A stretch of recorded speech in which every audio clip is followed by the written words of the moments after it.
Hi, good morning. என்ன பண்ணுறீங்க எல்லோரும்? காலைல டிஃபன் முடிச்சாச்சா? மதியம் சமையல் முடிச்சாச்சா?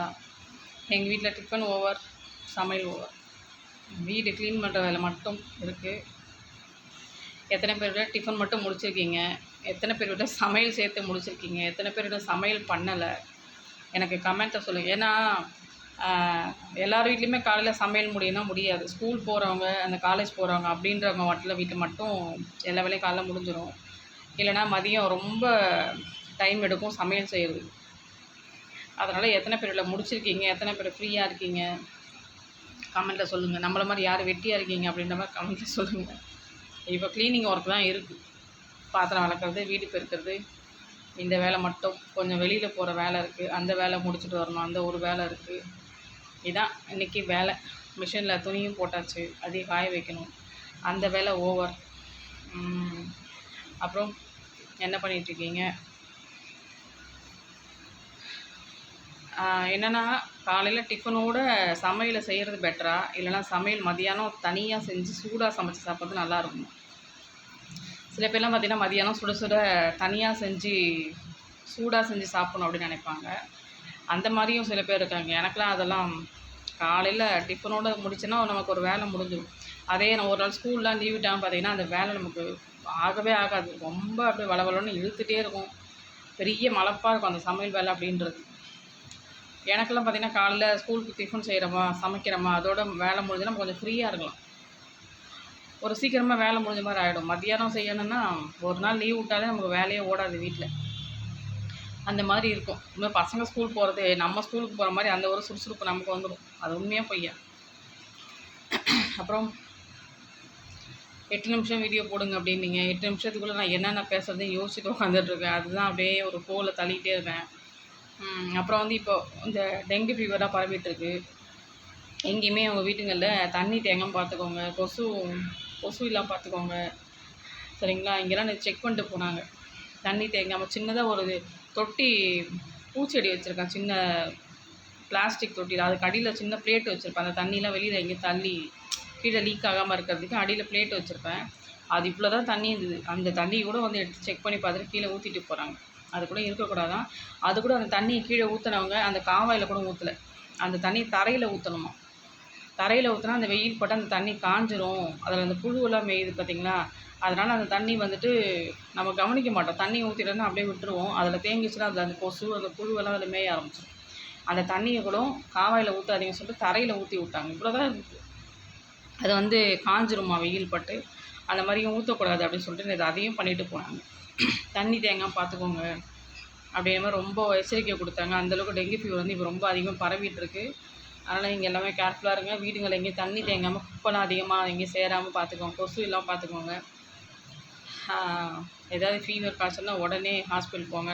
நீங்களே டேப்லெட் வாங்கி எதுவும் போட்டுக்காதீங்க. இதெல்லாம் கரெக்டாக பண்ணிவிடுங்க. நானும் 8 நிமிஷம் வீடியோ ஓட்டணும். அதுக்காக தான் நானும் இதெல்லாம் ஒட்டிக்கிட்டு உட்காந்துட்ருக்கேன். இருந்தாலும் இதெல்லாம் தேவையான தகவல் தான். சரிங்களா? யூஸ்ஃபுல்லான விஷயந்தான். நான் அதையும் இது மூலிமா ஷேர் பண்ணிக்கலாம் தான் இதை பேசிகிட்ருக்கேன். வேறு என்ன பேசலாம்? புரியல ஒன்றுமே. யார் வீட்டில் என்ன டிஃபன்? இன்றைக்கி யார் நான்வெஜ் எடுத்துருக்கீங்க அதை சொல்லுங்கள்.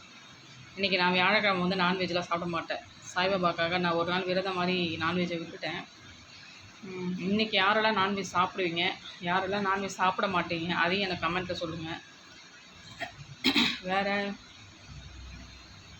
என்னையாச்சு 4 நிமிஷம் ஆயிருக்கு. இன்னும் 4 நிமிஷம் நான் ஓட்டணும். என்ன சொல்லி ஓட்டலாம்? அப்புறம் ஒன்று சொல்ல மறந்துட்டேன். இல்லையா நீ டைம் சொல்லணும். எனக்கு டைம் தெரியாது. மூடிட்டு உட்கார். அது அந்த ஃபோனு ஆட்டோமேட்டிக்காக டைம் சொல்லிகிட்டே இருக்கும். நைட்டெல்லாம் பார்த்திங்கன்னா திடுக்குன்னு தூக்கி வாரி போடும் இந்த வாய்ஸ் கேட்குறது. அப்புறம் பார்த்திங்கன்னா இன்னொரு தகவல் என்னென்னா, வர 18ஆம் தேதி எனக்கு வந்து பிறந்தநாள். இந்த மாதம் செப்டம்பர் 18 என்னோடய பிறந்தநாள். சரிங்களா? இதை ஒரு பிட்டு சேர்த்துட்டேன்னா, அப்புறம் அதுக்கும் முன்னாடி இன்னொரு விஷயம். செப்டம்பர் 17ஆம் தேதி ரெட்டோட பிறந்தநாள்.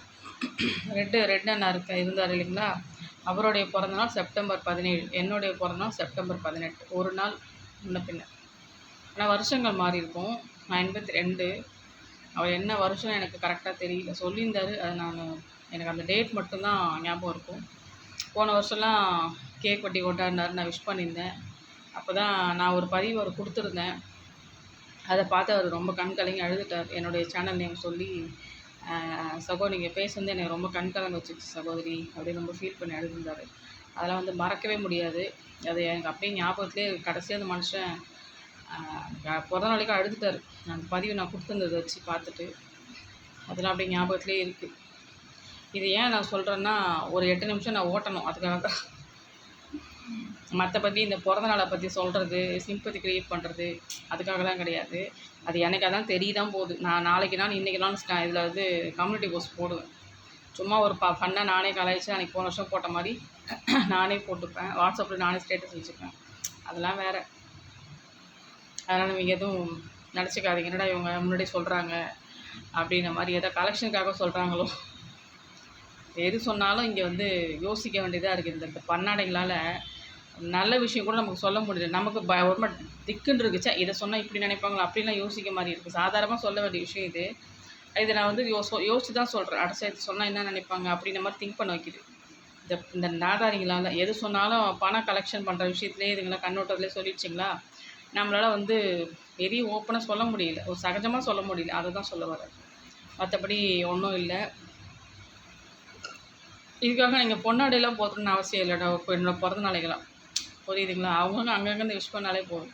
இதுக்காக பொன்னாடை சால்வையெல்லாம் தூக்கிட்டு வீட்டுக்கெலாம் வரணும், இந்த பெருசாக கேக் வாங்கி வெட்டணும், அதெல்லாம் எனக்கு பிடிக்காத விஷயம். விஷ் பண்ணிங்களா போதும். நம்ம எப்பவுமே ரொம்ப பெருமைலாம் கிடையாது.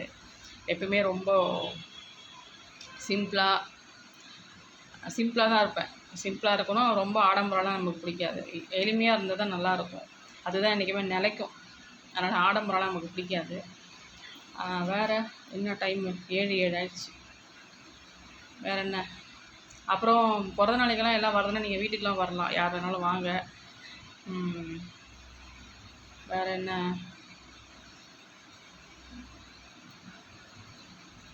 சரி வேறு ஒன்றும் இல்லை. இன்றைக்கி என்ன உங்கள் வீட்டில் டிஃபன் முடிச்சிட்டிங்களா, சமையல் முடிச்சிட்டிங்களா, எனக்கு கமெண்ட்டில் சொல்லுங்கள்.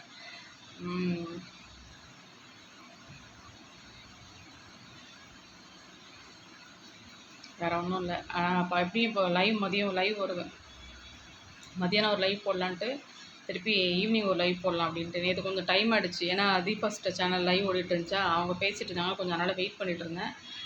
நேற்று ஆனால் ரொம்ப நேரம் போட முடியல, சீக்கிரம் முடிச்சுட்டோம். 1 ஹவரில் நல்ல பிள்ளையாக 1 ஹவரில் முடிச்சுட்டா உங்களை எல்லாமே விட்டுட்டேன். யாருமே என்கிட்ட சிக்கலை, நீங்கள் தப்பிச்சிட்டிங்க. அதனால் இன்றைக்கும் அந்த மாதிரி பகலில் ஒரு லைவ் போட்டு ஈவினிங் ஒரு லைவ் போடலாம் அப்படின்னு இருக்கேன். அப்பாடி 8 நிமிஷம் வந்துச்சு. டாட்டா பாய், அப்புறம் பார்க்கலாம். பாய் பாய் பாய்.